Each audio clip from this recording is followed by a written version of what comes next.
So with that being said, we are going to be picking up from where we left off last Friday. So if you guys remember, last Tuesday we talked about the autism awareness presentation, where we got to look at some of the things about how autistic people were able to live their life, and how some of the famous people that have had autism. However, today we are going to be picking up, of course, where we left off last Friday. Remember, we left off with the Revolutionary War ending, and we have the United States finally as their own country. Britain's like, hey, we'll leave you alone. Don't worry. You guys beat us in the battle. We don't want to mess with you guys anymore. So that's where we left off last time. So I want you guys to write down the skills and concepts. So there's some skills and concepts. I want you guys to just write down the bolded part. So the bolded part, students will be able to identify the strengths and weaknesses of the Articles of Confederation.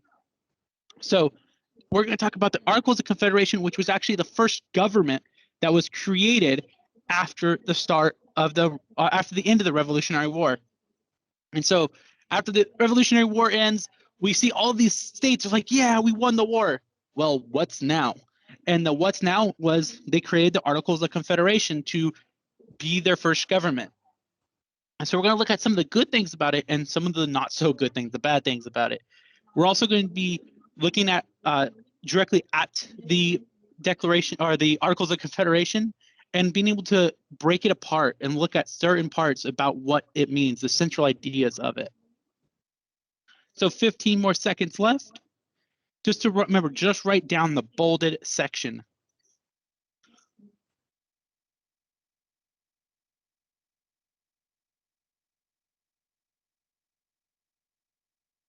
Okay, so I'm going to move on to the next slide. So can I have a volunteer that is willing to read bicameral for us?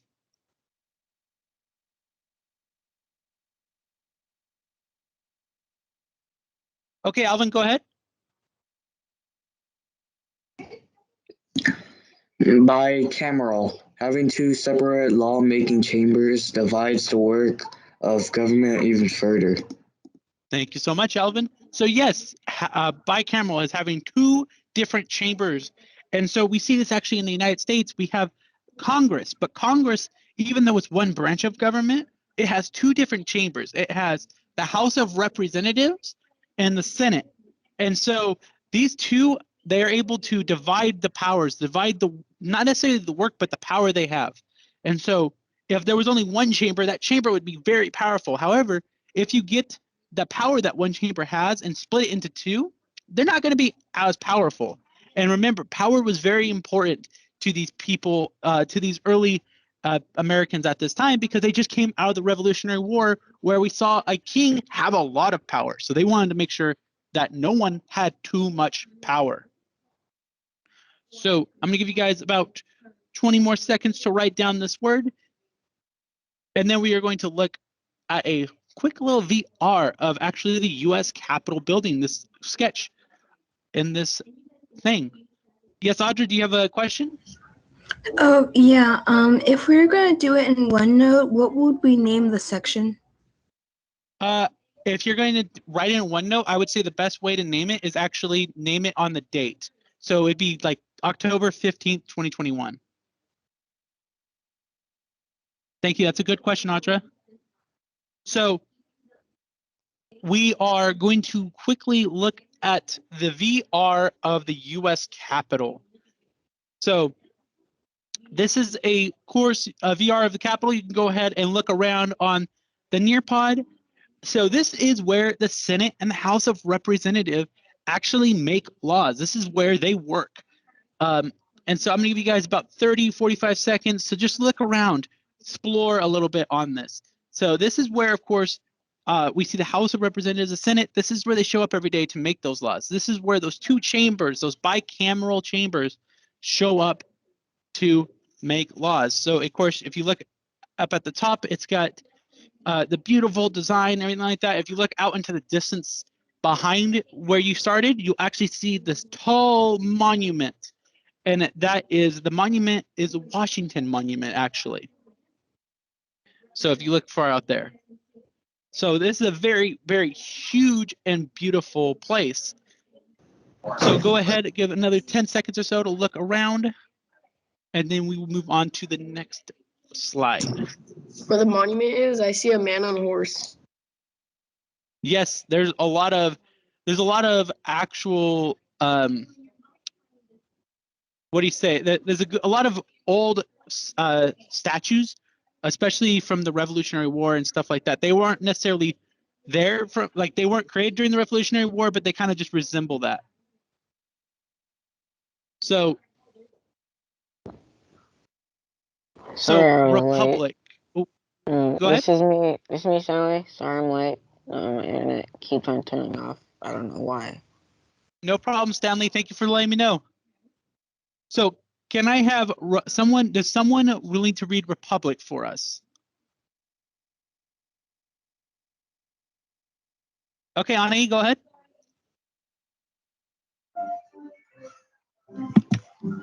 A republic, a government which citizens rule through elected representatives. Thank you so much, Ani. So yes, Republic is a government in which citizens rule through elected representatives. And so if you guys remember from last year, you guys might have learned about Greece, where they have direct democracy, where if there's an issue, you go down and you vote on it directly. You're like, hey, look, I want to vote on this. However, in America, that's not as practical. So imagine if there was an issue where you had to go down to Washington, D.C. every day. So imagine having to get on an airplane, fly to Washington, D.C., come back every day just to vote on issues. It's not practical for us to do that. So in this republic, we elect different representatives, and these representatives are supposed to they vote for the issues that we want. And so, for instance, if you're like, hey, look, I don't like taxes, so I'm going to vote for someone that doesn't like taxes as well to help to represent us in government. And so I'm going to give you guys about 10 more seconds to write republic down. So another good example of republic is also when you guys remember when you guys were in elementary school and you guys had those student councils, and you always had those people that would go around saying, hey, look, I'm going to fight for more recess. I'm going to fight for more weekends. Even though they couldn't do that, that's something that you wanted. You would vote for to represent you in the student council.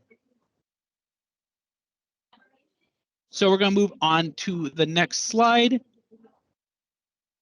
So can I have someone that will be willing to read ordinance for us?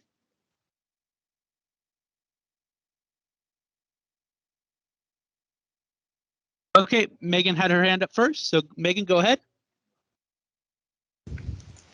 Ordinance, a law or regulation.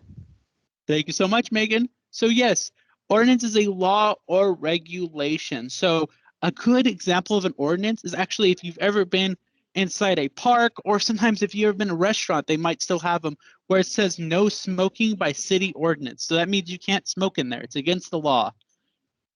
And so that's basically it's ordinance, pretty simple, just it's a law or a regulation. So I'm gonna give you guys 10 more seconds or so because it's a little bit shorter of a Nearpod.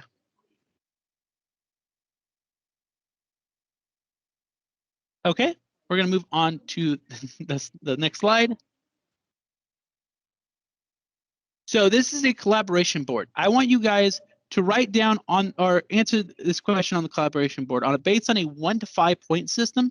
How are you feeling in history right now? 1 being you're not that comfortable, you kind of just don't understand it at all, or 5 being very comfortable, like, hey, I can teach this to someone if they ask me about it. So based on this 1 to 5 point system, how are you guys feeling in history right now? So remember, think about your guys' response, what you want to say, and then go ahead and write it down. So remember, we're responding, how are you guys feeling in history right now? And be completely honest, guys. If you guys are like, hey, 1, I'm not feeling that comfortable, I don't quite understand it, please let me know. And if you're saying 5, like, hey, look, I understand exactly what's happening, I want to know that as well. So go ahead, guys. I'm going to give you guys about 30 more seconds. Make sure that you're getting those responses in.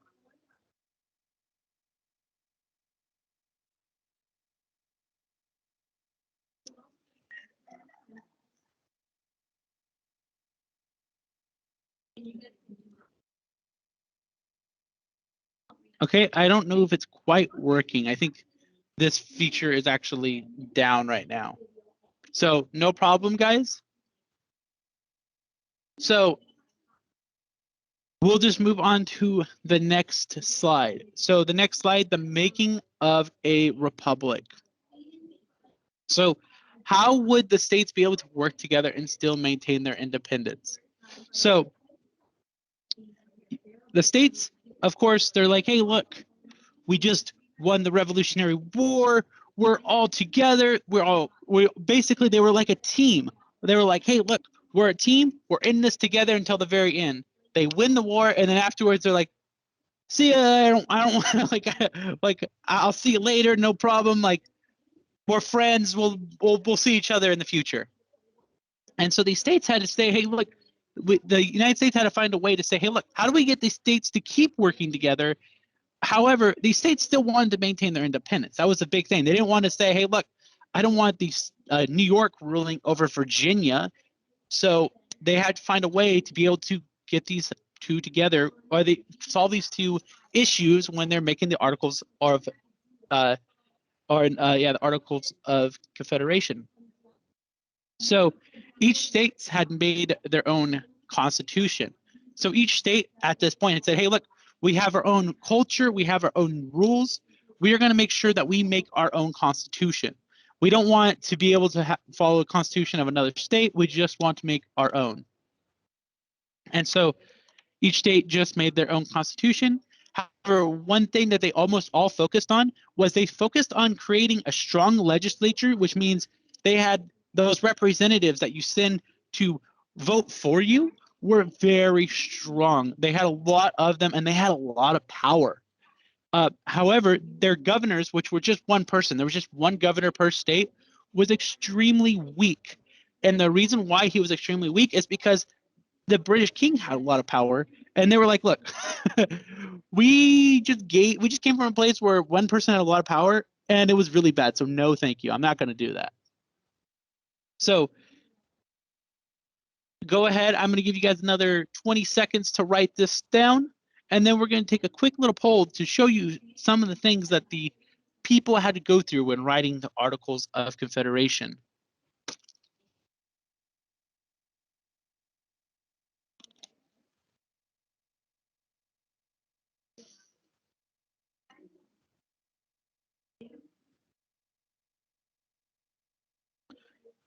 Okay, so I am now going to let you guys have, so I want you guys to fill up this poll.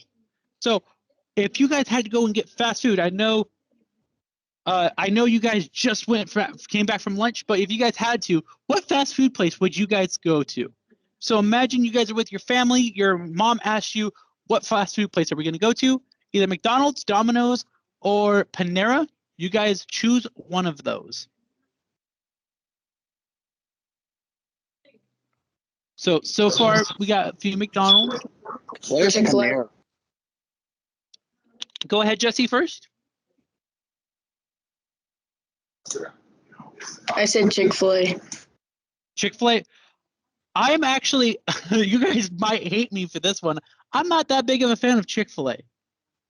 I mean, it's okay. It's not bad, but I'm not a big fan. Go ahead, Alvin. What is Panera? Panera, it's kind of like Subway, but I would say a little bit more expensive, a little bit better. The only reason why I don't like Subway is because of the Sun Chips. I don't know if they have Sun Chips or not at Panera. I haven't been. I don't think I've actually ever been to Panera. I don't know.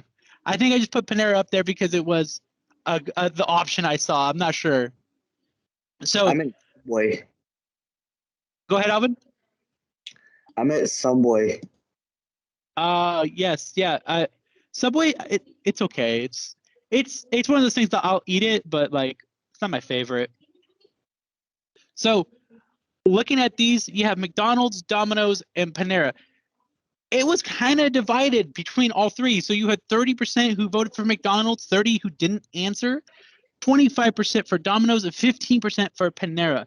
So imagine if you're going out with your family and your mom took this poll and McDonald's won. However, you wanted Domino's or Panera and you just hate McDonald's. This is kind of what the United States was going through in writing the Articles of Confederation, because they said, hey, look, we have to try to satisfy the needs of everyone. However, if you were to choose McDonald's here, a large majority of the population would be like, well, this sucks. And so that's just what they had to try to deal with, is how do we satisfy the needs of everyone with not just leaving someone out, without leaving those people that went to Panera and Domino's. How are we going to satisfy their needs as well? So the article, so this is Article 3 of the Articles of Confederation, where I broke it up into different sections. So can I have someone read the first yellow section for us?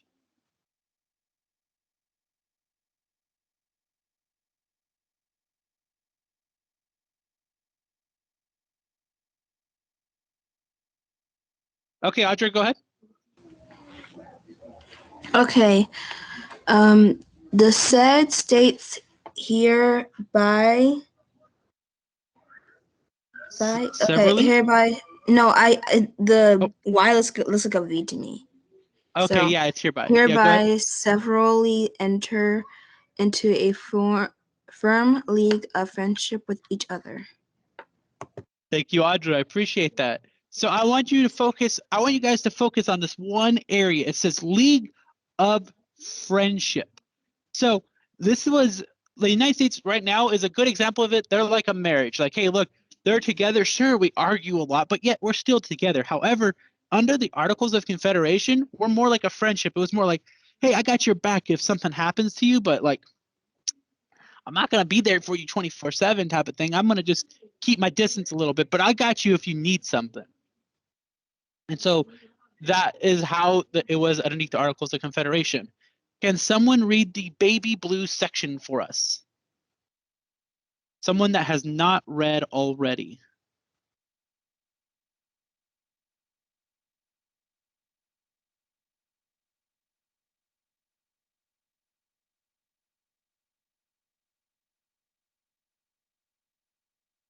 Okay, I'm going to pick someone then. Let's see. I'm going to pick, let's pick Jorge. Jorge, can you read the baby blue section for us?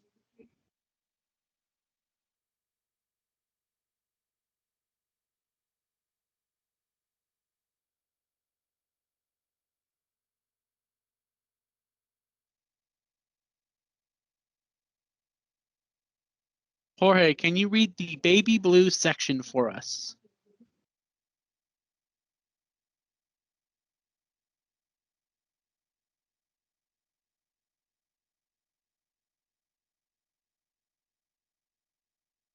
Okay, I'm going to assume that Jorge can't use his mic right now. So can I have, okay, go ahead. For their common defense, the security of their liberties, and their natural and general welfare. Thank you so much, Jorge. So yes, so for their common defense, to secure their liberties and their mutual and general welfare. So this is basically saying, hey, look, if someone's trying to take a state's liberties, if they're trying to hurt their general welfare or their way of life, then the states will get together and they'll help out that state if someone's trying to do that to them, if they're trying to hurt their liberties or their general welfare. So can I have someone read the green section for us?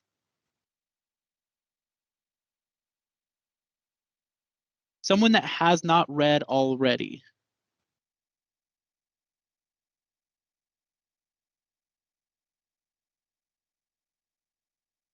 Okay, I'm gonna pick Stanley because he's got the green in his Mike Wazowski. So go ahead, Stanley, read the green section of this slide.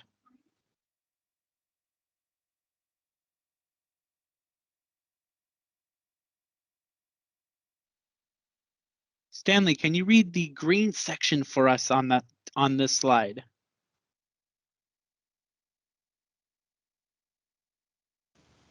Green, right? Yep. Binding themselves to assist each other against all force offered to or attacks made up upon them, or any of them. Thank you so much, Stanley. So yes, so binding themselves to assist each other against all force offered to or attacks that made upon them, or any of them. So what they're trying to say is, hey, look, if another country or another state even comes and attacks one of our states, we will defend that state. So if Britain were to come over and be like, hey, look, just lost a battle against you, but we're going to try to take your land again. Then what would happen is all these states would come together and they say, hey, look, we'll defend you. Because they knew once one state was going to be attacked, then all of their states would probably be attacked. So they were going to bind together and become one United States again under the Articles of Confederation. And then can I have someone read the last pink section? No problem, Megan. Thank you for being here. Can someone read the last pink section for us? Someone that has not read already.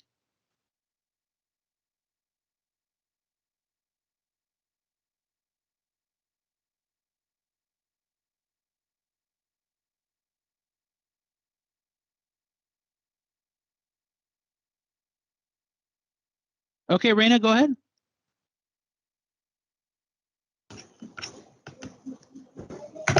On account of religion, sovereignty, trade, or any other pretense, whatever. Thank you so much, Raina. So yes, on account of religion, so if a state was going to lose their ability to worship, their freedom to worship, if they want to, then they would help, the state then would go and back up that state if that were to happen. If they were losing their sovereignty or their ability to say, hey, look, we want the ability to create our own laws, our own ordinances, then a state would help them, the states would get together and help them out. If their trade was going to be threatened, that means like, hey, look, if you guys remember during the Revolutionary War, Britain came over and said, hey, look, we'll help you out, or we're going to take away your trade. We're not going to let you trade with France. We're not going to let you trade with Spain. And so if they were have their trade getting hurt, then they would not, they would back them up as well. So I'm going to go on to the next slide now.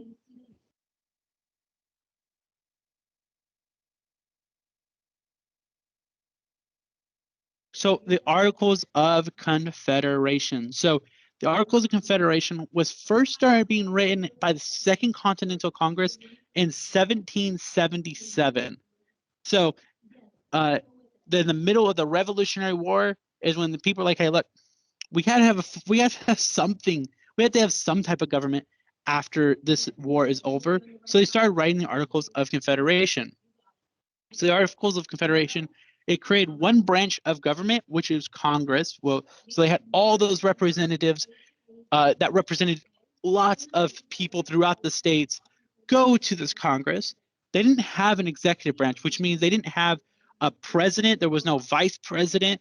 No one person that can rule over everyone. And they didn't have a judicial branch, meaning they had no federal court system, meaning if you broke a law or something like that in one of these states, it didn't matter to the federal government. And so even though they had only one branch of government, Congress, that was making laws for them, that was making laws for everyone in the United States, even though they had this, it didn't matter anyways, because the states held on to all of their power practically. So the states said, hey, look, if we don't like a law, we won't follow it. And so at the end of the day, the states pretty much, they had all the power at this time in the Articles of Confederation. So I'm going to give you guys about 20 more seconds to write this down. Remember, if you guys have any questions, it's always good to put them in chat, or you can unmute your mic and say them as well.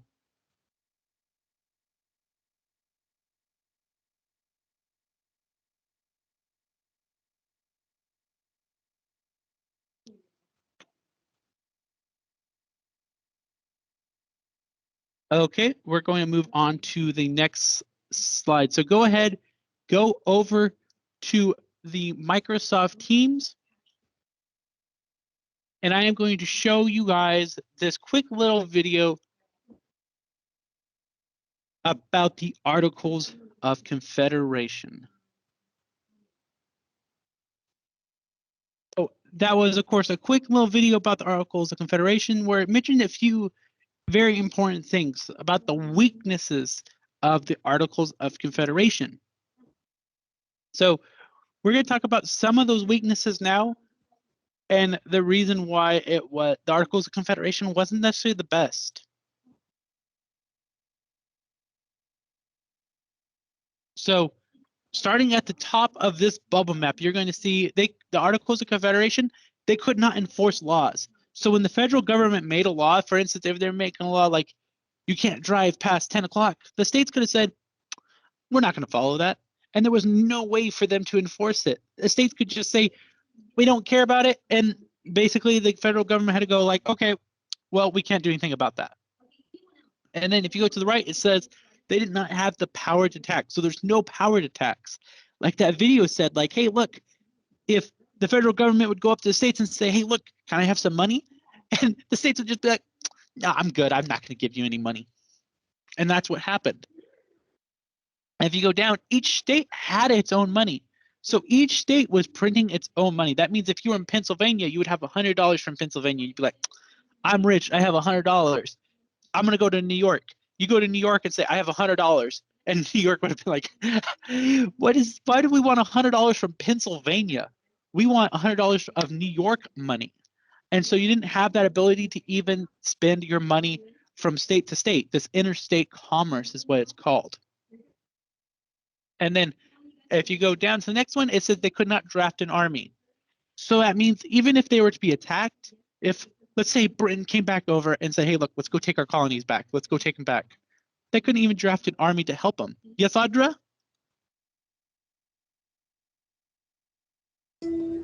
I don't know how to write this down in OneNote. You can just list you can just write Articles of Confederation and then you can just list all of the weaknesses afterwards, okay? Okay. That's a good question, Audra. Thank you. So yeah, they couldn't draft an army even. So if the army was like, hey, look, like let's say the British did come over, there was no way for them to really defend themselves. And then the next one, there was no executive branch. That means there was no true leader. So throughout the Revolutionary War, we had good leaders like George Washington, George Mason, Roosevelt. You had Benjamin Franklin. Sorry, not Roosevelt. Benjamin Franklin, Thomas Jefferson. All of these good leaders that, of course, led the United States. However, once the Articles of Confederation was made, we didn't have a leader. There was no one that could actually lead the United States. And this was, of course, a very big issue because there was no one that we can look for that inspiration. And then one of the last weaknesses is that there was 9 of the 13 states had to agree upon something for it to become a law. So imagine if you have 13 siblings, imagine having 9 of your siblings agree on it. So think back to that fast food thing earlier. Imagine having to have 9 of your siblings agree on one fast food place to go to. Practically impossible to do. However, the Articles of Confederation required that to happen for a law to be passed. So that means laws weren't really passed at all under the Articles of Confederation. And of course, even if they passed the laws, they didn't actually mean much because the federal government didn't have much power at all. They didn't have the power that the states were holding on to. So I'm going to give you guys about 20 more seconds to write this down if you guys have not yet written it down.